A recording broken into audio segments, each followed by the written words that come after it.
الحمد للہ رب العالمین والعاقبۃ للمتقین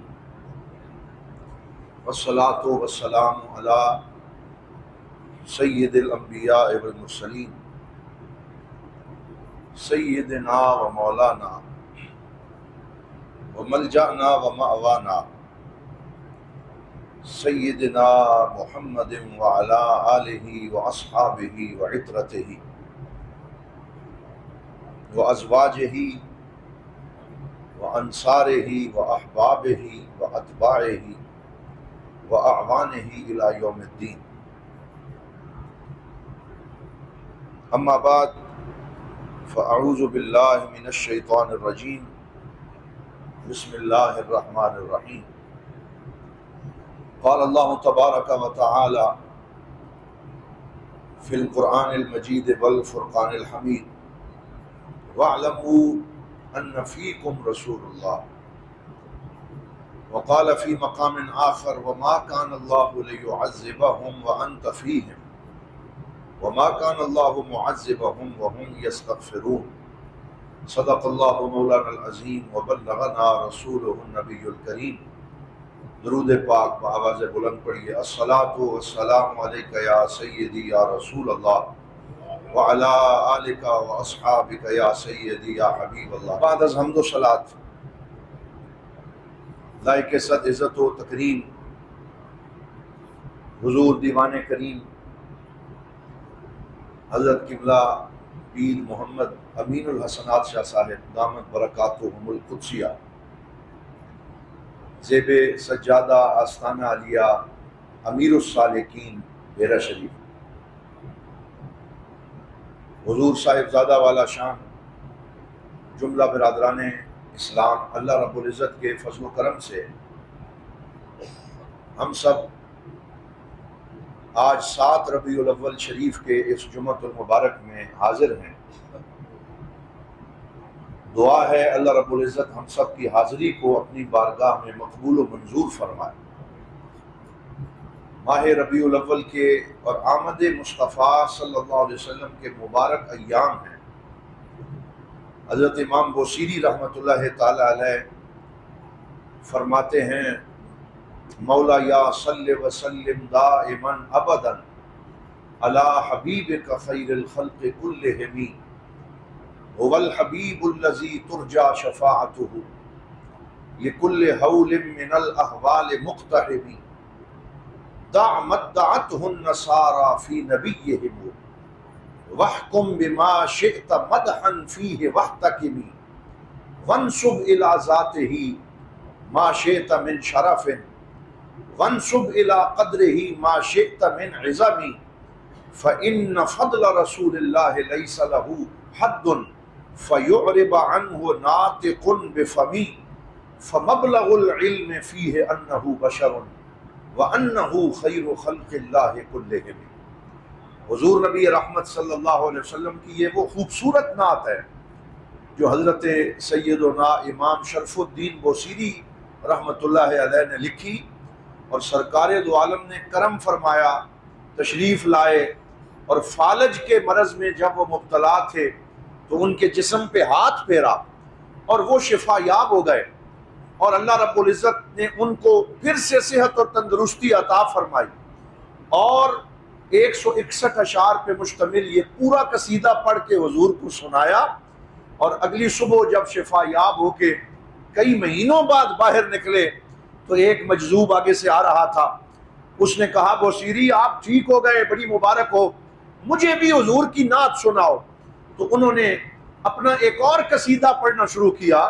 تو حضرت امام بوصیری نے، وہ مجذوب کہنے لگا کہ یہ والا قصیدہ نہ سنائیں،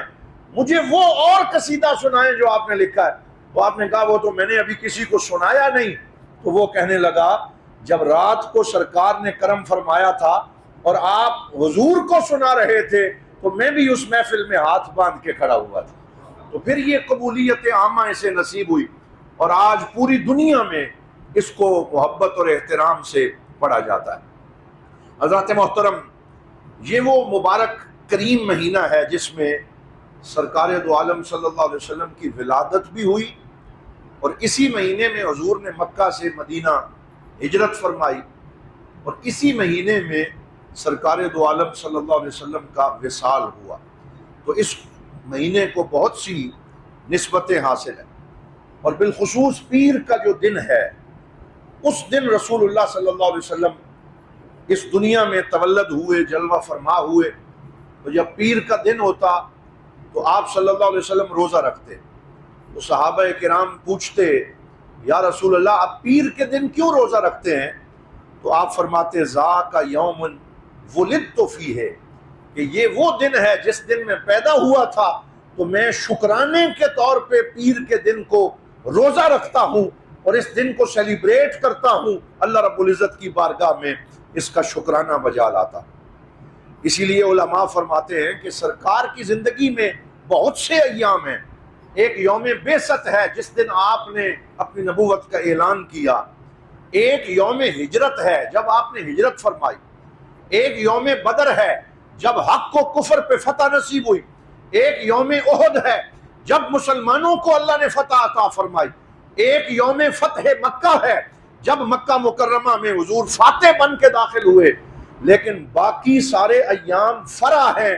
اور 12 ربیع الاول کا دن اصل ہے، کیونکہ یہی وہ دن ہے جس دن آپ تشریف لائے، تو یہ سارے ایام بھی امت کو نصیب ہوئے۔ تو ہم فرع کی خوشی بعد میں مناتے ہیں، اصل کی خوشی پہلے مناتے ہیں، اور ہم یہ کہتے ہیں فضل رب العلا، اور کیا چاہیے مل گئے مصطفیٰ، اور کیا چاہیے دامن مصطفیٰ جس کے ہاتھوں میں ہو اس کو روزے جزا، اور کیا چاہیے کیوں کہوں یہ عطا وہ عطا چاہیے، ان کو معلوم ہے ہم کو کیا چاہیے، اور بھر کے جھولی میری میرے سرکار نے مسکرا کر کہا اور کیا چاہیے۔ تو ہم اپنے نبی پاک کا میلاد بڑے اہتمام سے مناتے ہیں، اور سرکار دو عالم صلی اللہ علیہ وسلم کی آمد کی خوشیاں مناتے ہوئے درود و سلام پڑھتے ہیں۔ حضرات محترم، بعض لوگ کہتے ہیں کہ تم حضور کو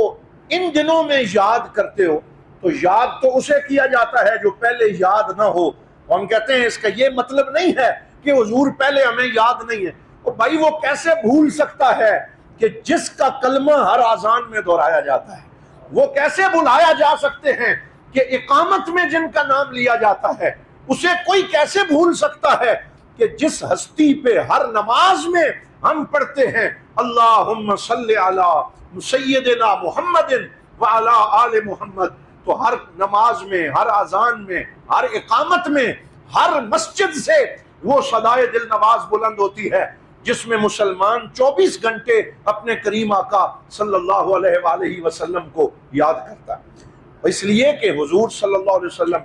اپنے کردار کے ساتھ، اپنی رسالت کے ساتھ، اپنے قرآن کے ساتھ، اپنی سنتوں کے ساتھ، اپنی احادیث کے ساتھ ہر مومن کے دل میں بھی موجود ہیں اور اس معاشرے میں بھی موجود ہیں، اور ہر طرف آپ جلوہ فرما ہیں۔ اللہ رب العزت نے آپ کو یہ شان عطا فرمائی۔ یہی وجہ ہے کہ نماز میں ہمیں جب حضور کو سلام کرنے کا حکم ہوتا ہے تو وہ غائب کے صیغے کے ساتھ نہیں ہوتا کہ الصلاۃ علی رسول اللہ، بلکہ ہم کیا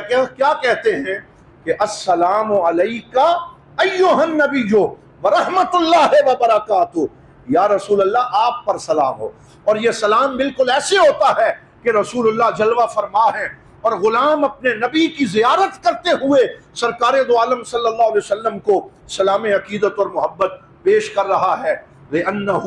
حَاضِرٌ فِي قُلُوبِنَا وَبَيْنَ أَيْدِينَا وَفِي بِيَاتِنَا، کیونکہ حضور ہمارے معاشرے میں بھی جلوہ فرما ہے، ہمارے دلوں میں بھی جلوہ فرما ہے، اور قرآن یہ اعلان کرتا ہے وَاعْلَمُوا أَنَّ فِيكُمْ رَسُولُ اللَّهِ، جان لو کہ رسول اکرم تمہارے اندر موجود ہیں، وہ تمہارے اندر جلوہ فرما ہے۔ اور ایک آیت میں ارشاد فرمایا وَمَا كَانَ اللَّهُ لِيُعَذِّبَهُمْ وَأَنْتَ فِيهِمْ، کہ یا رسول اللہ آپ ان میں جلوہ فرما ہیں، اس وجہ سے اللہ ان کو کسی عذاب میں مبتلا نہیں کرتا۔ تو قیامت تک رسول اللہ صلی اللہ علیہ وسلم اپنی امت کے اندر جلوہ فرما ہیں، اور ہم آپ صلی اللہ علیہ وسلم سے محبت کا اظہار کرتے ہیں، اور یہ محبت ون سائیڈڈ نہیں ہے،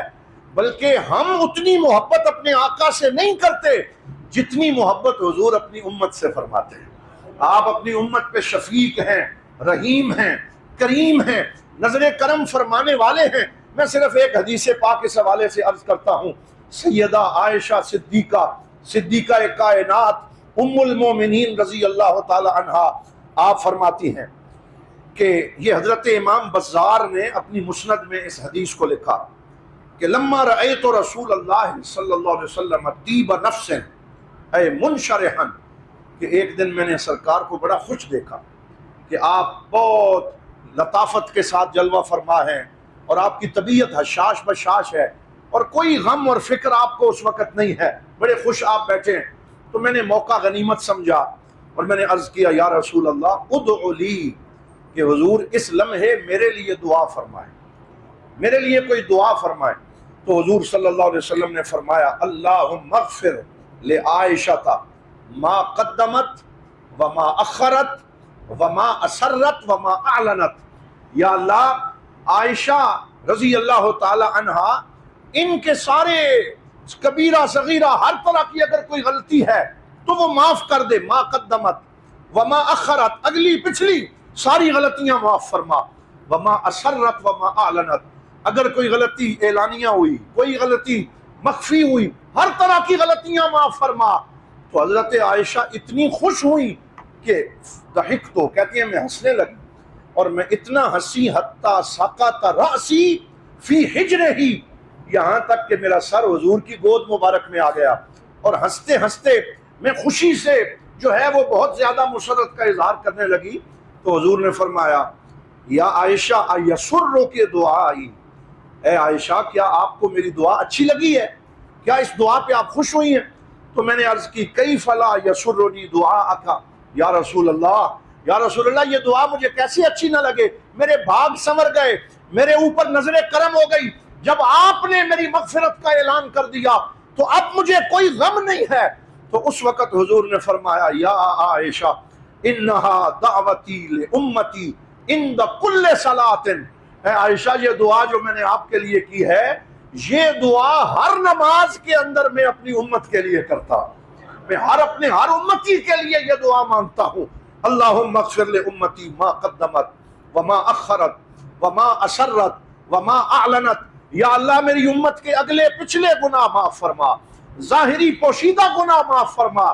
تو وہ کریم آقا جو ہر دعا میں ہمیں یاد رکھتے ہیں، ہمارا حق بنتا ہے کہ ہم کثرت سے اپنے آقا پہ درود و سلام بھیجیں، آپ کو یاد رکھیں، آپ صلی اللہ علیہ وسلم کی یاد میں آنسو بہائیں، آپ کی بارگاہ میں حاضری کی دعا مانگیں اور آپ کے میلاد پاک کے اس مہینے میں اس خوشی کا اظہار کریں.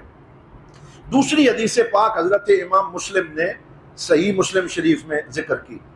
ان النبی صلی اللہ علیہ وسلم قام یصلی باللیل، کہ رات کو حضور مصلی پہ کھڑے ہوئے اور نفل پڑھتے پڑھتے حضور نے یہ آیت پڑھی رب انہن اضللن کثیرا من الناس، یا اللہ ان بتوں نے اس کی وجہ سے بڑے ہی لوگ گمراہ ہو گئے، ان بتوں کی پوجا کی وجہ سے.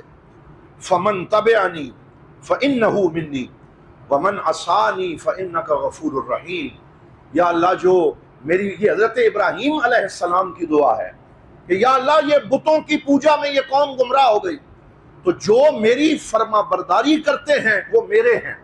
ومن عصانی اور جو میرے نافرمان ہیں، فإن ربی فإنک غفور الرحیم، تو بخشنے والا ہے، تو رحم کرنے والا ہے، ان کے اوپر بھی رحم فرما. پھر آپ نے حضرت عیسیٰ علیہ السلام کی دعا کو پڑھا ان تعذبہم فإنہم عبادک وإن تغفر لہم فإنک انت العزیز الحکیم، یا اللہ اگر تو ان بندوں کو عذاب دینا چاہے تو یہ تیرے بندے ہیں، اور اگر تو انہیں بخشنا چاہے تو تو بخشنے والا ہے، مہربان ہے، غالب ہے، تو جو فیصلہ کرے تیرا ہر فیصلہ حق ہے. لیکن یہ دونوں آیتیں پڑھنے کے بعد حضور کی حالت بدل گئی، رونے لگے، ہچکی بند گئی اور زبان سے ایک ہی جملہ نکلنے لگا یا رب امتی امتی امتی. حضور کو اپنی امت یاد آ گئی اور سرکار رونے لگے یا اللہ میری امت کے گناہ گاروں کا کیا ہوگا، میری امت کے بھٹکے ہوئوں کا کیا ہوگا. اور اتنا زیادہ آپ نے امتی پکارا کہ آپ کی سانس مبارک ٹوٹنے لگی. تو اس لمحے اللہ تعالیٰ نے حضرت جبرائیل امین کو بھیجا اور اللہ تعالیٰ نے فرمایا اے جبرائیل جاؤ میرے نبی سے یہ کہہ دو اذهب الى محمد وقل له ما بکا،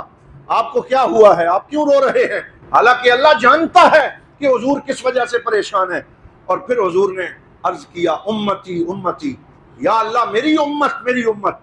تو حضرت جبرائیل امین نے عرض کیا، اللہ فرماتا ہے اخبر محمدن اننا سنردیک فی امتک ولا نسوءک، کہ اے میرے حبیب آپ غم نہ کریں، ہم آپ کو آپ کی امت کے معاملے میں راضی کر کے چھوڑیں گے، ہم آپ کو آپ کی امت کے معاملے میں راضی کریں گے، آپ کو پریشان نہیں ہونے دیں گے۔ اس طرح حضور صلی اللہ علیہ وسلم نے اپنی امت کو اپنی دعاؤں میں اور اپنی آہ نیم شبی میں اور اپنے رت جگوں میں یاد رکھا۔ علامہ رضا الدین صدیقی علیہ الرحمٰنات لکھ گئے کہ جب بھی آنکھوں میں تیرے شہر کا منظر جاگے، کتنی خوابیدہ تمناؤں کا محشر جاگے، اور کس بلا کی وہ ریاضت تھی کہ خود رب نے کہا میرے محبوب تو کیوں رات کو اکثر جاگے، اور مست آنکھیں رضا ما زاغ کے کجلے والی، گر میری سمت بھی اٹھیں تو مقدر جاگے، گر میری سمت بھی اٹھیں تو مقدر جاگے۔ یہ ہمارے پاک نبی صلی اللہ علیہ وآلہ وسلم کے اس امت پر احسانات ہیں۔ اسی وجہ سے حضرت علامہ محمد اقبال حکیم الامت قلندر لاہوری رحمۃ اللہ علیہ سے کسی نے پوچھا کہ حضور صلی اللہ علیہ وسلم کی محبت کیسے نصیب ہو سکتی؟ تو آپ نے فرمایا 3 کام کرو، کثرت سے حضور صلی اللہ علیہ وسلم پہ درود پڑھا کرو، حضور پہ کثرت سے درود پڑھا کرو، اور سیرت کو زیادہ پڑھا کرو، زیادہ سنا کرو، کہ سرکار دو عالم کی سیرت پڑھنے سے تمہیں حضور کی محبت نصیب ہوگی، اور حضور کے میلاد کی محفل سجایا کرو، کثرت سے اپنے نبی کو یاد کیا کرو۔ حضرت علامہ محمد اقبال بھی سرکار دو عالم صلی اللہ علیہ وسلم کے عاشق صادق تھے، اور مولانا روم کے ان اشعار کو اپنی طرز میں پڑھا کرتے، مغز قرآن روح ایمان جان دین ہست حب رحمت للعالمین، کہ قرآن کا مغز اور ایمان کی روح اور دین کی جان یہ محمد الرسول اللہ صلی اللہ علیہ وسلم کی محبت ہے۔ اور یہ بھی ضروری ہے کہ ہم آپ کی تعلیمات پہ، آپ کی وصیتوں پہ عمل کریں۔ ایک حدیث پاک اس حوالے سے عرض کر کے اپنی گفتگو سمیٹتا ہوں۔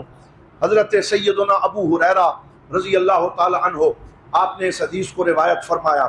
کہ ایک دن سرکار دو عالم صلی اللہ علیہ وسلم آپ نے ارشاد فرمایا من یاخذ عنی ہؤلاء الکلمات فیعمل بہن او یعلمہن من یعمل بہا،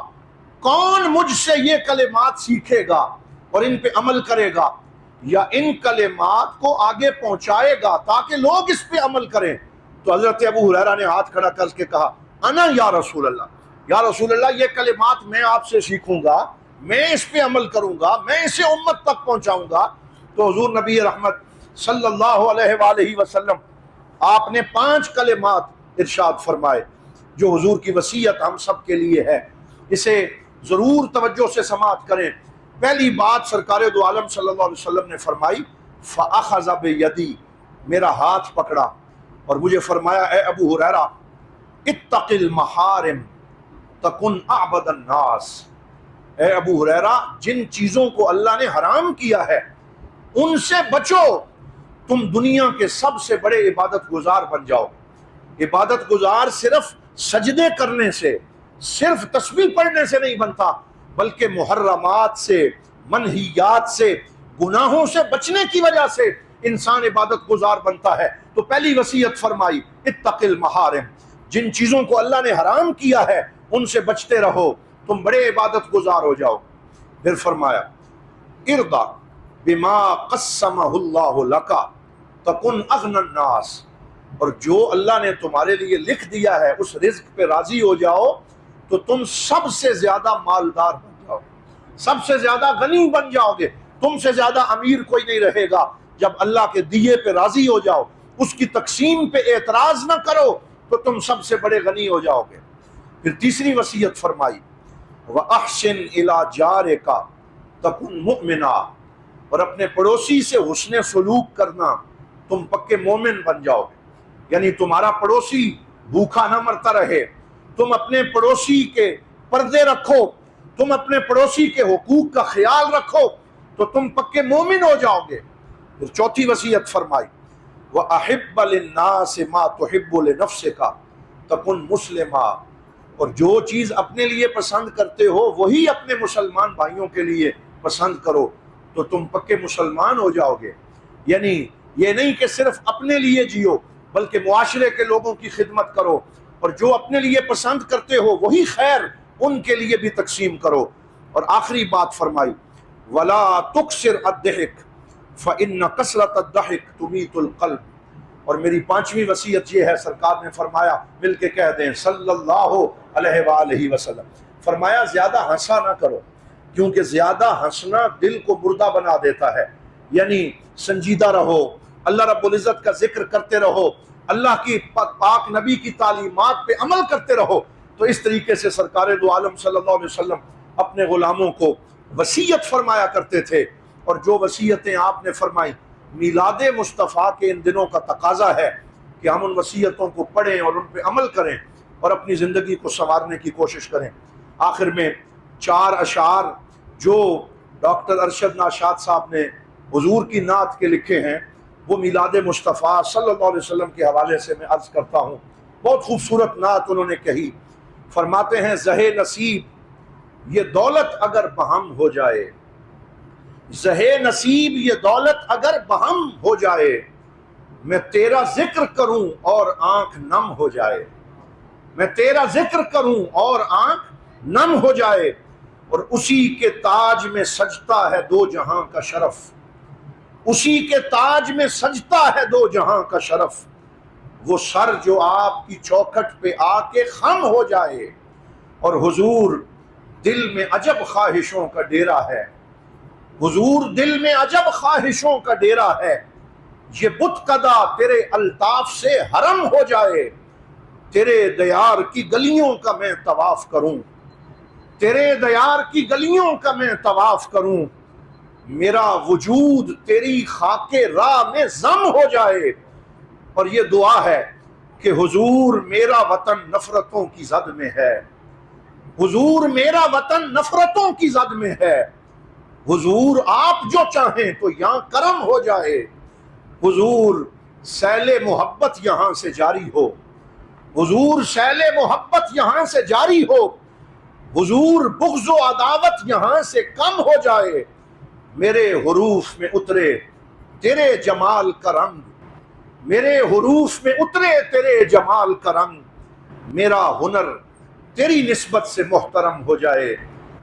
میں تیرا نام لوں اور میری آنکھ نم ہو جائے۔ حضرات محترم دعا ہے اللہ رب العزت ہمیں ماہ ربیع الاول کی برکات نصیب فرمائے۔ انشاءاللہ منگل اور بدھ کی جو درمیانی شب ہے، شب میلاد ہے، اور جیسا کہ پچھلے جمعے پہ اعلان کیا گیا تھا کہ حضور دیوان کریم آپ کی سرپرستی میں انشاءاللہ دربار عالیہ امیر السالکین پہ حضور صلی اللہ علیہ وآلہ وسلم کے کریم منہ مبارک کی زیارت کا اہتمام ہوگا۔ تمام احباب جوق در جوق خود بھی شرکت کریں، احباب کو لے کر آئیں اور درود پاک پڑھتے ہوئے حاضر ہوں۔ پھر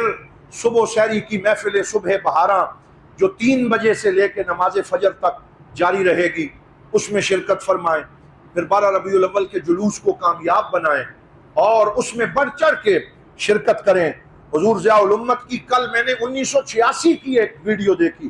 جو آج کل سوشل میڈیا پہ وائرل ہے اور دوست اسے دیکھ رہے ہیں کہ یہاں پرانا دارالعلوم ہے اور اس کی سیڑھیوں کے اوپر کھڑے ہو کے آپ بہت خوبصورت شملہ آپ نے باندھ رکھا ہے اور آپ جلوس کو روانہ کر رہے ہیں، اور وہ ایسے جملے ہیں میں یہ سمجھتا ہوں کہ آج کے دور میں ہر جلوس کے اندر وہ دکھانے بھی چاہیے، وہ سنانے بھی چاہیے۔ آپ فرما رہے ہیں آپ نے جلوس پہ نکلنا ہے تو اپنے طلباء سے فرماتے ہیں مسکرانا نہیں، ادھر ادھر نہیں دیکھنا، اپنے مقصد پہ نظر رکھنی ہے۔ اگر آپ کو کوئی بندہ ادھر ادھر کی بات کرے تو آپ نے اس کا کوئی جواب نہیں دینا، اور یہ نہیں سمجھنا کہ صرف آپ آج اس جلوس میں شریک ہیں، بلکہ قدسیان فلک بھی آپ کے ساتھ شریک ہیں اور کائنات کا ذرہ ذرہ آپ کے ساتھ شریک ہے۔ پھر آپ نے خود نعرہ لگا کے اپنے ان طلباء کو رخصت کیا، اور حضور دیوان کریم بھی حضور ضیاء الامت کے ساتھ وہاں پہ کھڑے ہیں۔ کیا خوبصورت وہ منظر ہے، اور الحمدللہ وہی روایات آج بھی جاری و ساری ہیں۔ اللہ تعالی ہمیں ان حسین روایات کا حصہ بنتے رہنے کی توفیق عطا فرمائے۔ وآخر دعوانا ان الحمد للہ رب العالمین۔